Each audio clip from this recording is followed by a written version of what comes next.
Andresa Matai já está aqui comigo no estúdio. Andresa, muito boa tarde. Boa tarde, Neila. Boa tarde para todo mundo que está acompanhando aqui o nosso contexto. E vamos chamar o nosso terceiro elemento. Espero que o Sabino esteja gostando, que eu chamo de terceiro elemento. Sabino, boa tarde, bem-vindo. Obrigado, Neila. Boa tarde a você, boa tarde a Andresa.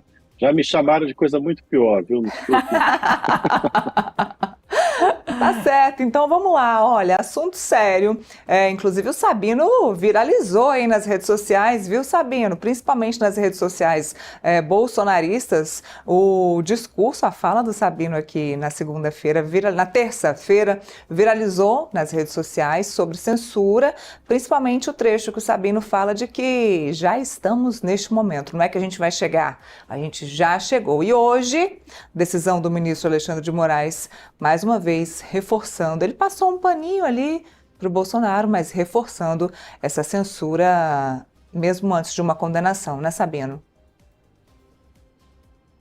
Olha, eu gostaria até que a Andresa me explicasse, se for possível, essa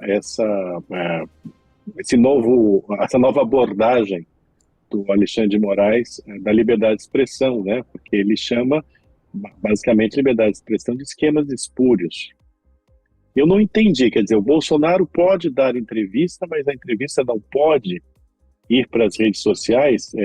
Andresa, você poderia me esclarecer, porque o despacho do Alexandre de Moraes me pareceu confuso, salvo engano, e as matérias que saíram a respeito também. Para mim não ficou muito claro. Será que você poderia? Eu acho que é o caso até de esclarecer melhor aos nossos telespectadores, né, espectadores. Pois é, eu só vou pedir para a produção aumentar um pouquinho o som do Mário aqui, porque eu quero ouvi-lo em alto e bom som. Ele tá assim, uma voz do além. E... Você me ouviu ou não? Te ouvi, dá para te ouvir, mas é um pouquinho longe. É que você está em São Paulo, acho que é por isso, está chegando. Mas eu ouvi. Tá bem confusa mesmo a decisão do ministro Alexandre de Moraes por vários aspectos, né? Todo mundo achou que o ministro iria decretar a prisão do Jair Bolsonaro, então não deu para entender por que ele fez todo essa celeuma em torno disso, deu 24 horas para o Bolsonaro se explicar, deu o horário que ele poderia prender o Bolsonaro, às 9h13, então foi todo ali um mise-en-scène ali do ministro Alexandre de Moraes, despropositado, para agora dizer que, olha, não, ele não descumpriu tudo. Então só agora que ele viu que ele não descumpriu tudo, foi uma pressão ali em cima do Bolsonaro e cada vez mais claro para responder à determinação do Donald Trump de impedir a entrada do Alexandre de Moraes nos Estados Unidos, e talvez de outros ministros, porque ninguém mais confirma, só o Moraes. Então a decisão dele, é o que me parece, e acho que é importante a gente destacar isso que a Neila colocou, que o Sabino foi o primeiro, a cravar e a dizer com todas as letras que aquilo era uma censura, Acho que por isso que a Neila colocou, e depois os jornais, e o Sabino na terça-feira já tinha comentado, que os jornais precisavam reagir a isso, e aí vieram aí no rastro do que o Sabino colocou muito bem naquele dia, traduzindo a decisão do Moraes. Agora, Sabino, pelo que eu entendi, é a mesma coisa. Ele reforça isso, é claro, o Moraes apanhou bastante, muitas críticas editoriais dizendo que havia ali um cerceamento do trabalho da imprensa. Agora é a mesma coisa, quando ele diz, ele pode dar entrevista, mas se as declarações que ele tiver dado configurem que ele está tentando mandar um recado para a sua militância, então isso não pode ir para as redes sociais. Então não dá para a imprensa dizer, isso aqui pode publicar, isso aqui não pode publicar. Então é mais do mesmo. O Alexandre de Moraes, na verdade, parece que fez uma coisa assim espetaculosa naqueles tempos que a gente já viu, de decisões ali do Supremo, para tentar criar um fato e no final acabou sendo um tiro na água. E ele diz na decisão o seguinte, que se o Bolsonaro fizer de novo, então ele vai ser preso. Ou seja, também é incoerente, porque se ele fez uma vez e não descumpriu todas as medidas e não foi preso, então se ele fizer de novo só essa parte de falar, aí ele vai ser preso. Então tá um pouco, o ministro acho que não tá numa semana boa, né, Mário? Eu acho, bom, então, de fato, a não compreensão da minha parte, também sua, e eu imagino que de boa parte dos jornalistas. Eu acho, Andresa, que quando você deixa as coisas confusas, não é porque você é confuso, é porque você quer a confusão, né? Ou seja, essa decisão sem muita clareza permitirá ao Alexandre de Moraes tomar qualquer atitude mais drástica em relação ao Bolsonaro, que vai ser motivo de apenas de interpretação dele, né? Você deixa a coisa em aberto, porque foi isso que ele deixou, né? E você tem razão. Se ele não fez, se não foi uma coisa tão errada assim a ponto de prender, por que prenderia se ele repetisse, né? Porque vai do ânimo, né, do ministro. É assim que o Estado de Direito vai se dissolvendo no Brasil, quando ele fica a critério pessoal, né? Continua a não fazer sentido, e a Neila está certa, continua a não fazer sentido o Bolsonaro não poder usar nem a própria rede social, nem suas declarações irem para outras redes sociais alheias, né, porque isso configura, sim, um atentado à liberdade de expressão, o que é absolutamente inconstitucional. Então, nós temos hoje um réu, aliás, não é o primeiro, né? Mas, enfim, é o mais fulgurante, digamos assim. Você tem hoje um réu numa ação que ainda não foi julgada, certo? Com os seus direitos cerceados por uma decisão do Supremo Tribunal Federal. Eu acho aqui que, pelo que nós ouvimos e pelo que nós lemos, que o ministro se sentiu pressionado pela imprensa, né? E eu acho que foi esse o motivo dele não prender o Bolsonaro na terça-feira. Eu não acho que lhe faltou vontade, eu acho que a reação, né, da imprensa e a reação também de alguns ministros do Supremo internamente, dizendo que aquilo seria uma imprudência política, né, fizeram com que o ministro não decretasse a prisão preventiva do Jair Bolsonaro. É um momento, de fato, extraordinariamente preocupante este que nós vivemos. Eu concordo, Mário. Se não tivesse tido tanta reação da imprensa, provavelmente o ministro teria cumprido ali a sua vontade, né, de prender o ex-presidente Jair Bolsonaro. E uma outra coisa que eu queria ressaltar aqui é que todo mundo que discorda do ministro Alexandre de Moraes, como foi, né, o ministro Fux, Luiz Fux e o ministro André Mendonça, tem sofrido aí nas redes sociais, por parte da esquerda principalmente, um massacre, como se não fosse possível criticar decisões ou contrariar decisões do ministro Alexandre de Moraes. Há uma tentativa de pressão em cima desses ministros. E esses dias, conversando com uma fonte, ele me lembrou, né, lá atrás o PT era contra o Alexandre de Moraes, né? Havia várias críticas ao Alexandre de Moraes quando interessava ao partido. Tem muito isso, né, Mário? Assim, o discurso muda conforme os interesses de cada um, né? Aí não dá para levar a sério, toca. Né? O que nós temos é o estado de partidos, não o estado de direito, né? O que vale para mim não vale para você e vice-versa. E quando você se coloca justamente do lado do Estado de Direito, você vira o isentão, né? Você vira o isentão. Então, os isentões triunfarão, viu? Eu espero. Que eu queria destacar aqui da decisão, sabendo, porque o ministro Alexandre de Moraes, ele diz o seguinte, que Jair Bolsonaro não pode replicar conteúdos de entrevistas ou de discursos públicos ou privados que tratem dos assuntos das infrações penais que ele responde, ou seja, ele não pode falar de milícias digitais, ele não pode falar sobre apoiadores políticos e muito menos sobre essa questão de Donald Trump e a investigação que ocorre aí no âmbito da família dele, do filho dele, Eduardo Bolsonaro, e dele, ou seja, no fim das contas, ele não pode falar nada. A gente conhece o ex-presidente Jair Bolsonaro.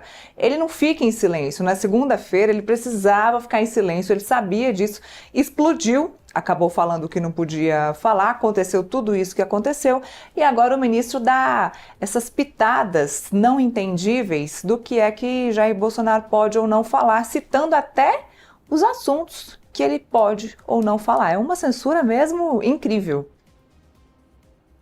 Ninguém vai querer saber receita de bolo do Bolsonaro. Exatamente, a gente estava dizendo isso aqui. Receita Como de sopa. faz o pão com leite condensado? Coloca quanto de leite condensado? Exato. Então, obviamente, é uma censura bruta, é uma censura pesada, é uma censura na acepção mais exata do termo, né? Não tem essa, olha, sobre esses assuntos você não pode falar, mas sobre tais assuntos tudo bem, né? Não existe isso, é amordaçar, né? É uma mordaça completa. Olha, nada disso faz sentido num país democrático, né? Então, assim, essa defesa da democracia é uma ironia, né? Você atentar contra preceitos democráticos para defender a democracia, desculpe, é uma piada de mau gosto, né? A democracia brasileira não me parece tão frágil assim que não possa sustentar ou suportar, certo, falas do Bolsonaro ou mesmo a militância digital bolsonarista, que não difere em nada da militância digital petista, que, aliás, foi quem criou, né, toda essa história de fake news, de atentado às reputações. Quer dizer, vamos deixar claro aqui, mais uma vez, que quem inventou blog sujo, Maves, né, foi o PT. Quem inventou os pigs, né, como se a imprensa fosse composta por porcos, né, naqueles momentos em que o PT estava nos holofotes por causa do mensalão, por causa do petrolão e tudo mais, quem criou isso foi o Partido dos Trabalhadores, aliás, a partir do Palácio do Planalto, com seu então secretário de comunicação. Isso aí a gente não pode esquecer. Os bolsonaristas, digamos assim, elevaram ao estado de arte uma criação petista, né? E neste momento, você vê que o alvo do STF é tão somente a militância digital bolsonarista, não a militância digital petista, né? Que recebe ordens, inclusive, diretas do governo, né? Nós temos um gabinete do ódio petista, né? E, aliás, quem é jornalista, a Andresa sabe disso, porque a Andresa também é vítima e eu também sou vítima, né, nas redes sociais, se você se coloca contra o grande timoneiro Lula, se você critica o PT, se você não concorda com nada disso, você é atacado com violência, com virulência, né, pessoalmente, são ataques ad hominem, né? E, no entanto, esse pessoal está livre para delinquir, né? Ao contrário dos bolsonaristas. Ora, delinquente é delinquente, né? Não importa se do governo ou se de oposição, né? Agora, isso não significa ter de calar, né? Ter de calar mesmo esses facínoras, né? A questão é quando esses facínoras são financiados pelo governo. Aí deixa de ser um problema de liberdade de expressão, uma questão de liberdade de expressão, né? E passa a ser uma questão de improbidade. Mário, o governador Eduardo Leite esteve aqui com a gente essa semana, eu tenho ouvido também de pessoas que fazem aquelas pesquisas internas para partidos e para políticos, de que esse fato especificamente envolvendo o tarifaço está levando o eleitor a um cansaço, e talvez as eleições de 2026 surpreendam com a busca de alguém mais ponderado, alguém mais do centro, que não estimule tanto essa polarização. Queria ouvir a tua impressão, se tem espaço, tem caminho para que se distensione isso com um nome que talvez não tenha surgido ainda, que saia, né, desses dois polos e faça o país voltar a discutir os seus assuntos prioritários. A gente tem aí a economia, né, a gente discutiu essa semana, a crise fiscal batendo na porta, o quanto que o Brasil vai deixar de crescer nos próximos anos. O próprio governo diz, a gente já tem a Agência Nacional de Petróleo, não tem nem banheiro mais, viu, Mário? Fecharam os banheiros porque não tem dinheiro para comprar, vamos ser bem sinceros aqui, papel higiênico. Então, a coisa tá feia, mas a gente só tá discutindo, né? O país está há 4 anos discutindo o Bolsonaro, é como se ele ainda... A impressão que eu tenho é que o Brasil tem 2 governos, né? O governo Bolsonaro e o governo Lula continuam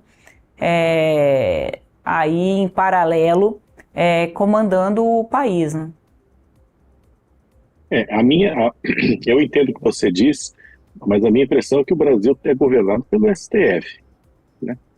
Que faz questão de manter o Bolsonaro vivo, né? O Bolsonaro no noticiário, como grande ameaça à nação, sendo que a grande ameaça à nação é justamente o buraco fiscal cavado pelo governo Lula, né?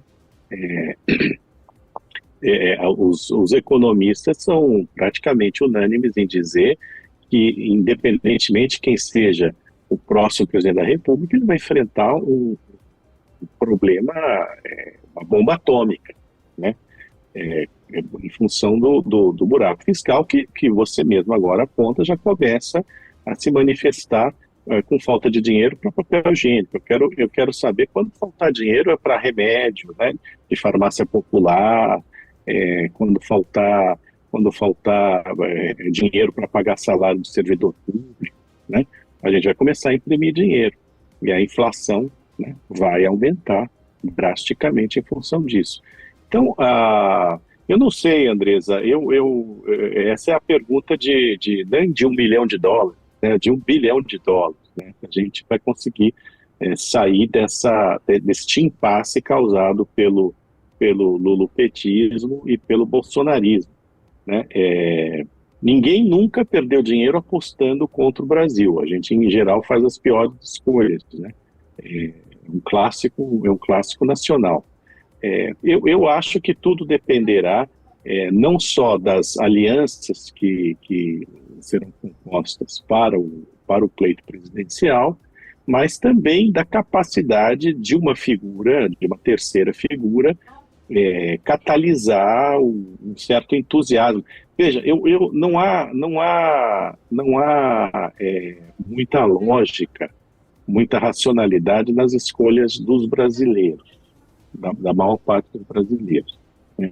Como se trata de um eleitor sem muita informação, né? Um eleitor que não pensa em política, né? Às vezes até porque não tem condição educacional para entender o que está acontecendo, a gente seguia muito, quer dizer, eu digo, os eleitores brasileiros seguiam muito por carismas, entusiasmos. O efeito manada é muito forte no Brasil, não que não exista em outros países, mas aqui é marcadamente mais forte, né?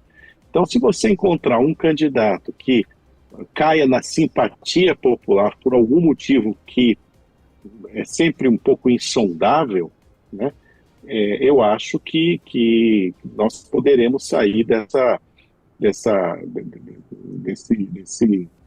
beco sem saída aí em que nós encontramos. Agora, também não há uma garantia, né, Andresa, que um terceiro nome configure uma solução.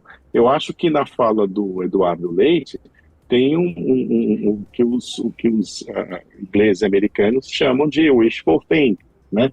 É um desejo de que isso aconteça, né? Até em função o seu próprio benefício, né? Porque ele é um dos que se apresentam como essa tal de, e eu vou aqui bater na madeira, que dá um azar desgraçado falar em terceira via, né? Mas em terceira via, né? Aliás, é uma das perguntas que me deixam com um tédio inominável. Quem é a terceira via, né? Terceira via, né? Poxa, terceira via é uma expressão que era usada começou a ser usada na década de 70, 80 pelos comunistas italianos para falar de uma via que não fosse nem a capitalista nem a do comunismo soviético, né? Basicamente a origem dessa expressão aí, e nós brasileiros nos apropriamos para falar de um caminho que não seja o da polarização. A polarização em si não é um problema, na minha opinião. Ela sempre existiu, essa polarização, certo? Que da parte da direita, eles se sentiam amordaçados, né? Houve sempre um eleitor de direita no Brasil, e até mais extremado, né? Só que eles agora estão livres para se manifestar e para falar. O problema da polarização, né, é que não existe nenhum dos polos gente razoável, né? Em geral, nos países, nas democracias, também há polarização, né? Há polarização na França, há polarização na Inglaterra, há polarização na Itália, mas e há alguns personagens que são bastante deletérios, mas ainda há alguma racionalidade nessa polarização. São pontos de vista, maneiras de encarar o mundo que são opostas, mas não necessariamente causam desastres, né? O problema no Brasil é que você tem de um lado o Lula, você tem do lado o Bolsonaro e os asseclas de ambos, que é uma gente que complicada, né? Uma gente que de fato barbariza, né? E na última eleição, né, Mário, você tinha ali o padre Kelmon, né? Você está falando... um sonho, não era um wishful thinking. Você está falando aí da qualidade, né, dos políticos, porque a polarização antes da era digital era PSDB e PT, né, no Brasil. Aí você tinha, no mínimo ali, uma capacidade de diálogo entre os dois, claro, cada um com a sua visão de mundo, mas existia um diálogo. Agora virou uma coisa... pós a era digital, em que a polarização, Andressa, ela é o ataque, né? Você precisa destruir o adversário. Minutinho. Estão me pedindo para a gente subir. Está tendo uma entrevista nesse momento. Metrópolis faz uma entrevista com o senador Flávio Bolsonaro. Ele está falando a respeito da decisão de hoje, que foi decisão do ministro Alexandre de Moraes de hoje, sobre o pai dele, sobre Jair Bolsonaro. Vamos rodar, pessoal. Então, a entrevista que acontece agora lá no gabinete do senador. Um trechinho.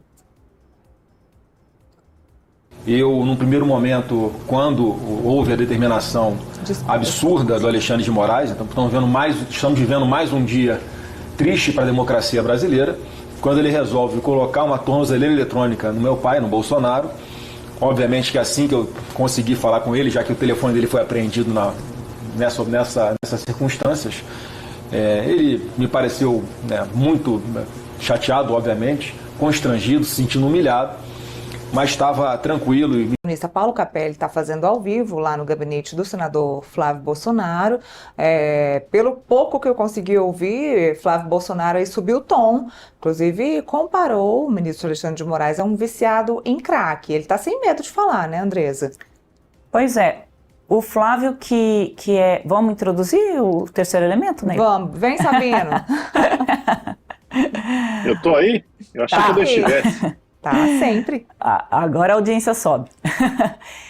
Olha, o Flávio não é essa pessoa que costuma subir o tom, né? Ele é o elemento mais moderado ali da família, tanto que o Flávio chegou a postar um tweet ali, um xite, falando que o Trump deveria rever a sanção ao Brasil, mas hoje mudou ali completamente o discurso, né? Ele diz que o Alexandre de Moraes é como um viciado em crack que não consegue se libertar, né, ali das drogas, e no caso ele, né, está comparando ali a questão de uma obsessão que ele diz ao pai dele, ao Jair Bolsonaro, e toda essa questão que cerca o Bolsonaro, diz que ele precisa ser internado, e reforça ali, né, todo esse discurso que o Eduardo tem feito, né, mais fortemente contra o ministro. Vamos lembrar que nessa semana o Flávio Bolsonaro ingressou com um pedido de impeachment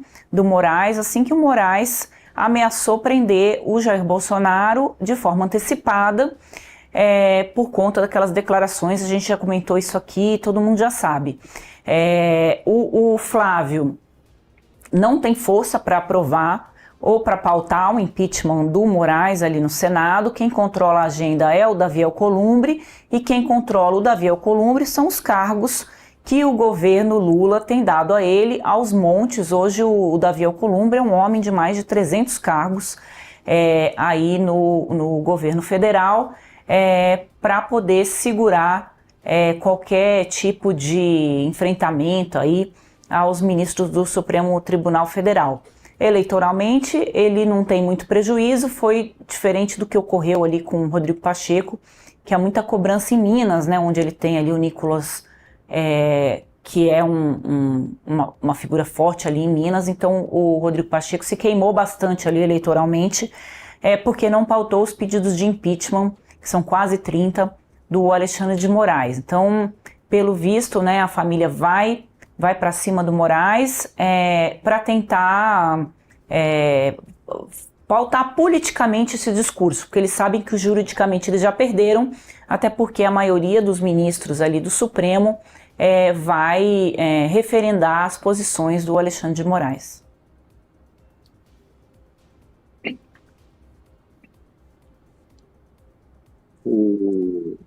O que me chamou a atenção na entrevista do Flávio ao Capelli é que começa a ganhar força o discurso de que o Alexandre de Moraes é maluco. Sim. Né? Ontem, e é interessante porque ontem o Estadão publicou uma entrevista com o Marco Aurélio Mello, ex-ministro do STF, que foi colega do Alexandre de Moraes, e o Marco Aurélio Mello disse que o Alexandre de Moraes devia ir para o divã, né? Ou seja, digamos que foi a dica para o início desse discurso, que eu não sei se vai ganhar corpo ou não, de que o Alexandre de Moraes é maluco, né? É interessante porque na semana passada um amigo meu, conversando comigo, disse que o Alexandre de Moraes parecia o Simão Bacamarte, o personagem do Machado de Assis, do Alienista, né? Que é aquele médico de louco que funda um hospício chamado Casa Verde e começa a colocar a população inteira da cidade no hospício, porque todos seriam loucos, né? E como todo mundo tem as suas loucuras, né? Todo mundo acaba mesmo podendo ser considerado louco, né? E ao final do conto, da novela, do Machado, né? Quem se interna na Casa Verde, concluindo que na verdade louco é ele, é o próprio Simão Bacamarte, né? Então é curioso porque para além da temática da loucura, nós temos como se o Alexandre de Moraes fosse o único democrata do Brasil, né? Todos os outros não são democráticos quando defendem, afinal de contas, a Constituição. O democrata é ele que está enxergando, né, uma ameaça sempre perene, sempre pesada sobre a democracia brasileira, né? Enquanto os outros não veem essa ameaça tão grande assim, né? Mas você qualificar o Alexandre de Moraes como maluco, né, também vai ao encontro, na minha opinião, Andresa, dessa única alternativa, né, que restou aos bolsonaristas, que é tentar encarar a coisa, quer dizer, enfrentar o problema do ponto de vista político, uma vez que judicialmente é uma causa perdida, né? Nisso o Flávio Bolsonaro está coberto de razão. A sentença, esse processo já começou com sentença pronta, né? Resta agora apenas a dosimetria, né? De quanto tempo o Jair Bolsonaro vai ficar na prisão. E nós não vamos esquecer aqui que no pedido da PGR, no parecer da PGR, os crimes atribuídos ao Bolsonaro nas suas penas máximas chegam a, se somados, né, chegam a 43 anos. Poucos anos. 43, né, precisamente. Sabe, é um troço... Mas sabe o que eu queria ouvir de vocês? Assim, esse posicionamento do ministro Alexandre de Moraes, a gente pode dizer que é a voz, ele é como se fosse um porta-voz da grande parte do Supremo Tribunal Federal que não quer se manifestar, então o ministro se manifesta pelo restante? Sabe o que me parece, Neila, que estão dando corda para o Alexandre de Moraes se enforcar, né? Ele tem assumido todo esse protagonismo sobre esse assunto, os outros ministros vêm, quando são chamados a se manifestar, referendam as decisões dele, né? A maioria dos ministros, a gente tem aí o André Mendonça e o Fux, que agora mudou um pouco de posição, como se fosse assim um descanso, né? Porque os ministros estavam sendo muito atacados, não estavam conseguindo andar nas ruas ali na época do governo Bolsonaro, tinha muitas críticas, muito ataque do próprio presidente, né, na época o Bolsonaro, em cima dos ministros, então também todo mundo guardou aquele rancorzinho e agora estão deixando o Moraes fazer esse serviço sujo de esse enfrentamento direto ali com o Bolsonaro. O Moraes foi bastante criticado, tem muitos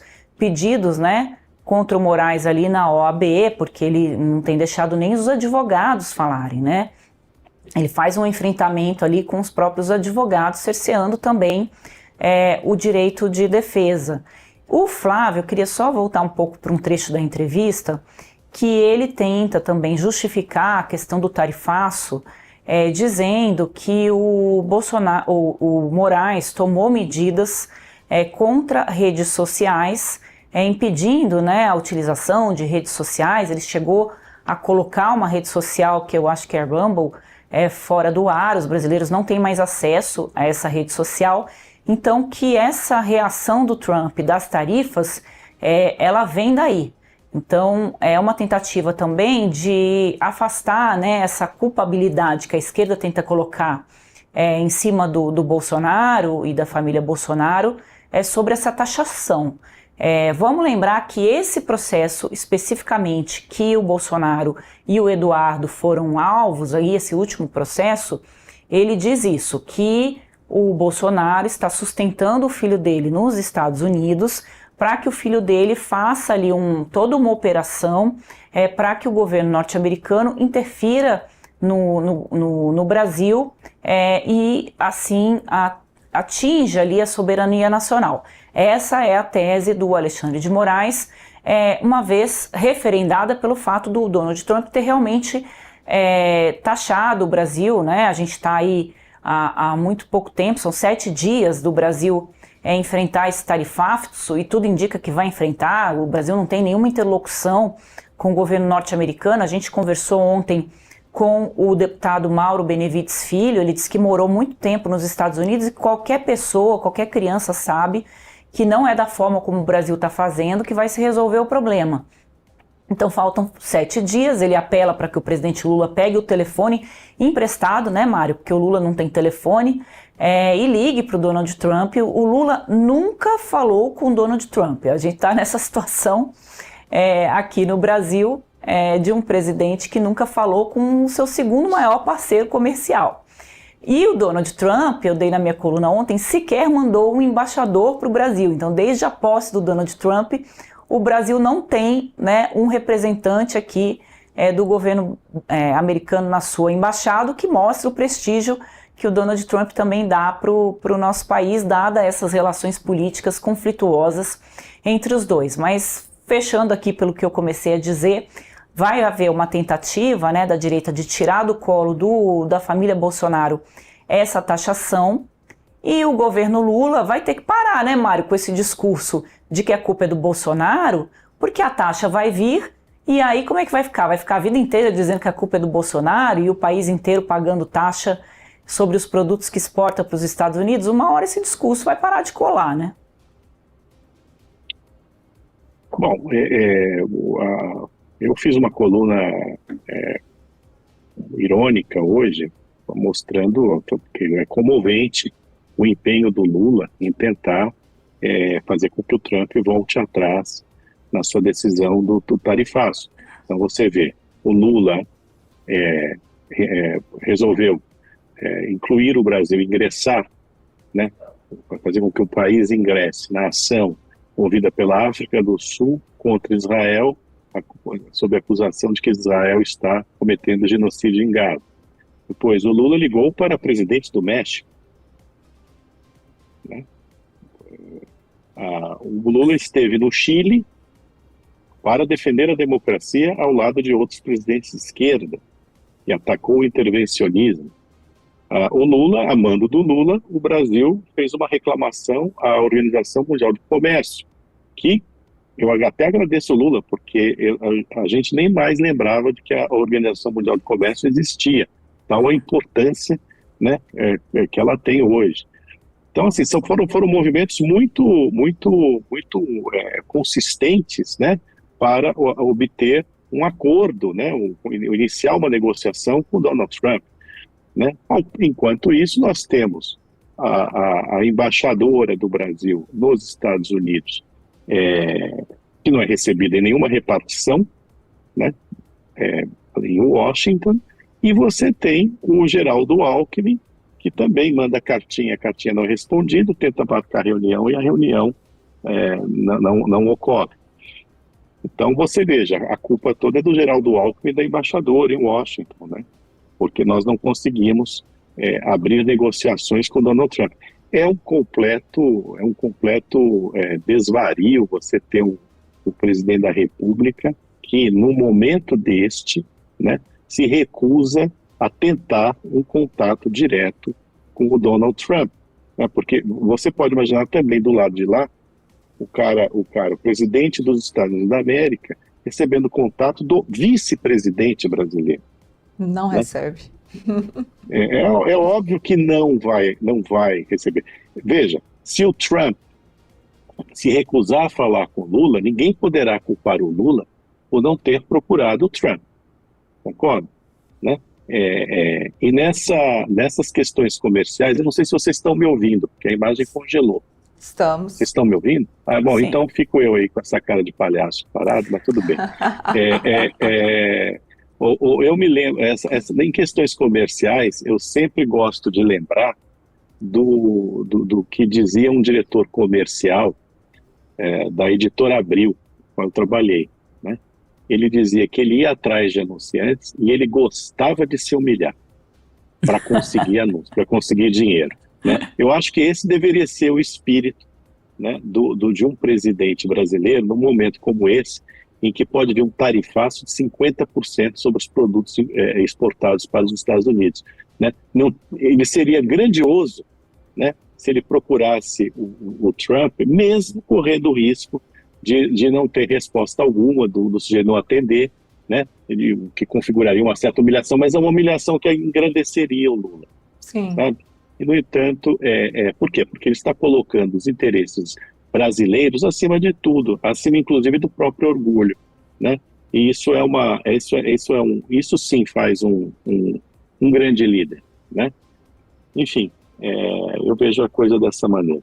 E tudo tem a ver com a questão eleitoral, né? O governo se animou, que a popularidade do presidente Lula, do governo, cresceu, né, nessa situação. Eles conseguiram ali nas redes sociais também, mas utilizando robôs, como mostrou uma reportagem do jornal O Globo, disseminar esse discurso e de que o Bolsonaro taxou o Brasil. Então a questão foi para a política, ao invés de ir para a seara, né, da economia, das discussões ali, e tentar se resolver aí o problema do país. Por isso, já que se acha que a partir do dia 7 essa conta vai chegar e aí o governo vai ser responsabilizado justamente por isso. por que é que não fez nada. O governo demorou muito, né, Mário, para conseguir, para começar a agir, né, ficou esperando ali, demorou dias para chamar os empresários brasileiros, para dialogar com os empresários norte-americanos que serão afetados também de uma forma menor, mas podem ser afetados ali nos Estados Unidos, e esse seria hoje talvez o caminho mais fácil para se convencer o Donald Trump a reduzir um pouco essas tarifas. Pegar os empresários norte-americanos e para que eles pudessem ali, né, eles sim têm interlocução com o governo Trump, tentar ajudar o Brasil. Mas hoje tudo vai resolver, viu, Mário, Neila? Porque tem uma comitiva de senadores brasileiros que está indo para os Estados Unidos e agora eles vão resolver a questão. Eu estou aqui ironizando, porque não sei o que eles podem fazer lá, nada, no meio do recesso, mas por outro lado é um pouco isso que você está colocando, né? Pelo menos estão indo lá tentar resolver alguma coisa. O Lula não pegou nem o telefone e o vice-presidente norte-americano, vamos lembrar aqui, ele tem bastante força lá como vice-presidente. É diferente do Geraldo Alckmin, que não é empoderado pelo Lula, não foi enviado pelo Lula nem para eventos em que o Lula não estava, né? Ele mandou a Janja no lugar do Geraldo Alckmin. Quando ele está hospitalizado, ele não coloca o Alckmin para... Tem um medo ali, né, que o Alckmin assuma esse papel e parece que eles não têm interlocução, né, um com o outro. Então ele deixou a batata quente com o Alckmin. Algumas pessoas dizem que se o Alckmin conseguir reverter essa tarifa, ele consegue se cacifar e ir para uma disputa ao governo de São Paulo, fazer frente ali ao Tarcísio. O Tarcísio, eu conversei com alguns empresários, perdeu completamente o discurso, a não ser que ele consiga reverter isso até o ano que vem, ainda tem muita água a rolar para as eleições, mas ele saiu de alguém que seria um candidato natural aí para a presidência da República, foi lá para o final da fila, viu, Mário? A ver, né? A ver. Eu acho que, de qualquer maneira, eu acho que o efeito eleitoral positivo que o Lula teve aparentemente num primeiro momento, né, que a aprovação dele aumentou, ele não tende a perdurar até o ano que vem, se essas tarifas vierem mesmo e não forem atenuadas ou mesmo canceladas. Canceladas eu acho impossível. Mas, enfim, eu acho que o efeito é um efeito muito curto no tempo, né? Sempre lembrando, né, que nas pesquisas que foram feitas, a aprovação ao Lula e a desaprovação ao Bolsonaro aconteceu entre os ricos que o PT estava atacando por ocasião da campanha do IOF, né? E que recriou ou enfim, enfatizou a história dos ricos contra pobres.